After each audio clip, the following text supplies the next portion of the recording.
Hello, future engineers. There is another video in integral calculus, particularly on iterated integration. And in this video, there's a need for us to invert the order of integration for the successful evaluation of the iterated integrals.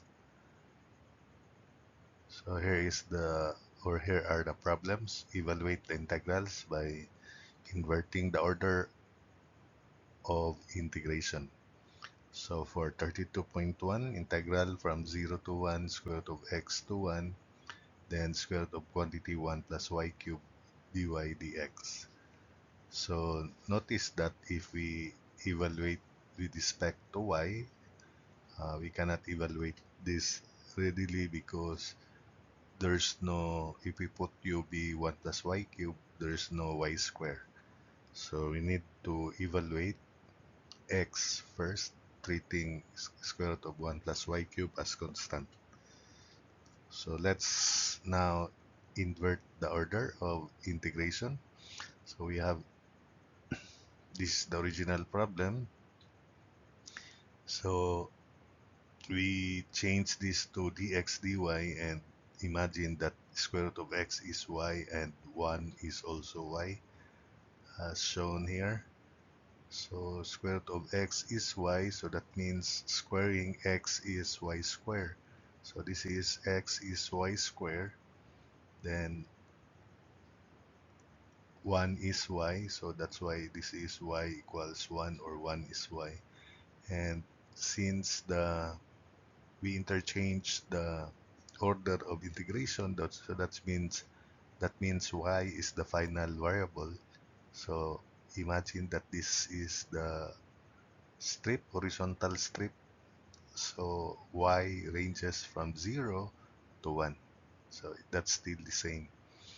And internal limits would now be x is 0 to x is y square. So integral 0 to 1, 0 to y square, square root of 1 plus y cubed dx, then dy. So integrating with respect to x first, that would be integral 0 to 1 square root of 1 plus y cubed x from 0 to y square dy. So this is y square minus 0, so y square, square root integrals 0 to 1 square root of 1 plus y cubed, then y square dy. So if we put u be 1 plus y cubed, differential of 1 plus y cubed is 3y squared dy. There's already y square here. We just introduce 1/3 and 3. So 1/3 quantity 1 plus y cubed raised to 1/2 times 3y squared dy. Then that would be 1/3 of 2/3 1 plus y cubed raised to 3 halves over 3 halves. So reciprocal 3 halves is 2/3 from 0 to 1. So that would be 2 over 9 of quantity 1 plus 1. So 1 plus 1 cube is 2. 2 to the 3 halves minus when y is 0. So 1 to the 3 halves, so minus 1. So simplifying 2 to the 3 halves is 2 square root of 2. So 4 over 9 times quantity square root of 2 minus 1. So that's for that problem. We now proceed to the second one.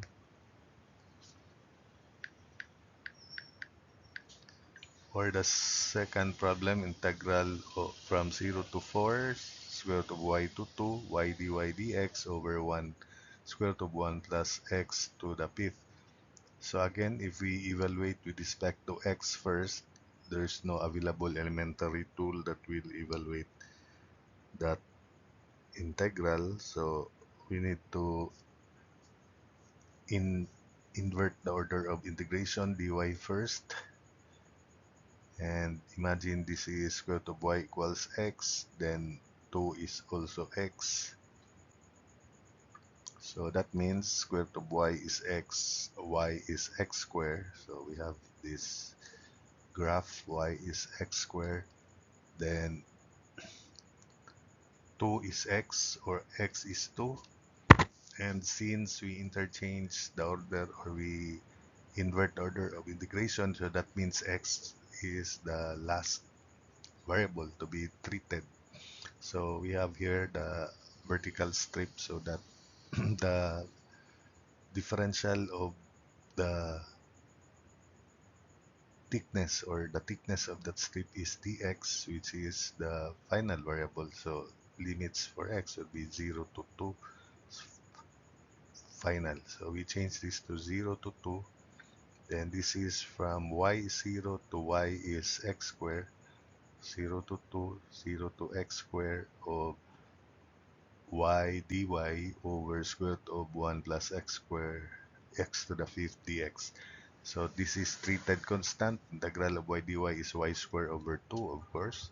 So y squared over 2 square root of 1 plus x to the fifth from from 0 to x squared dx. Substituting, if this is x squared, so that becomes x to the fourth, then minus lower limit 0. So integral, uh, so we have 1 half, which is this constant here, integral 0 to 2 x to the fourth over square root of 1 plus x to the fifth dx. So if we put UB1 plus x to the fifth, differential is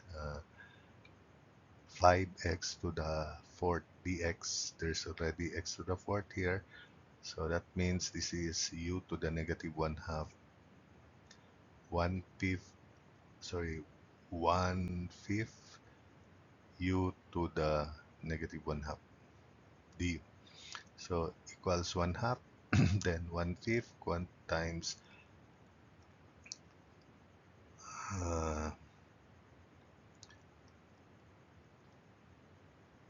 1 fifth of u, which is square root of 1 plus x to the 5 over raised to 1 half over 1 half, and the reciprocal of 1 half is 2. So this is 1 plus x to the 5 raised to 1 half from 0 to 2. So when x is 2, this is 32 plus 1 square root of 33. Then when x is 0, this is square root of 1. So that would be, after we cancel 1 half, 1 fifth square root of 33 minus square root of 1, which is 1. So finally, it's 1 fifth quantity square root of 33 minus 1, or approximately 0.9489. And lastly, we have integral. This is in preparation to transforming the expression to polar coordinates, and the differential area is r dr d theta, and I will explain that, so that whenever you encounter part of the integrand which is differential area, and we are obliged to transform that integrand into polar coordinates, so that's the expression for differential area. So integral from pi over 4 to 3 pi over 4 from then another integral 1 to 2 of r dr d theta. So that would be integral pi over 4, 3 pi over 4, then r dr d theta. So this is the explanation that the differential area originally dx times dy, that's the differential area dx times dy in rectangular coordinate system, then that would also be equal to the shaded area here. So if transformed into polar coordinates, then we have a sector element, for instance, and this is the portion of differential area. If the radius is r, then the central angle is differential theta. This arc length is r times differential theta, arc length of sector, remember? Then the thickness is differential r, because that's r and that's dr. So therefore, the differential area in polar coordinates would be r d theta times dr, or simply r dr d theta. So that's the explanation. And whenever you encounter differential area from rectangular coordinates, you transform that to uh, polar coordinates, then it is the r dr d theta. So evaluating this with respect to r first, so that would be, so that's the explanation. In general, by the way, if the radius is rho, then we have rho differential rho times d theta. So area equals integral from pi over 4 to 3 pi over 4 of r squared over 2 from 1 to 2 differential theta. So that would be 2 squared over 2, so 2 minus 1 half. So 1 half integral of quantity from pi over 4 to 3 pi over 4 of 4 minus 1 d theta, and that's 3.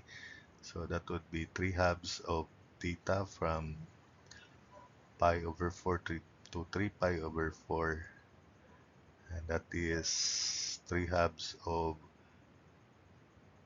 3 pi over 4 minus pi over 4, so pi over 2. So 3 halves of 3 pi over 4 minus pi over 4, that's pi over 2. 3 halves of pi over 2, or pi over 2 times 3 halves, so 3/4 of pi.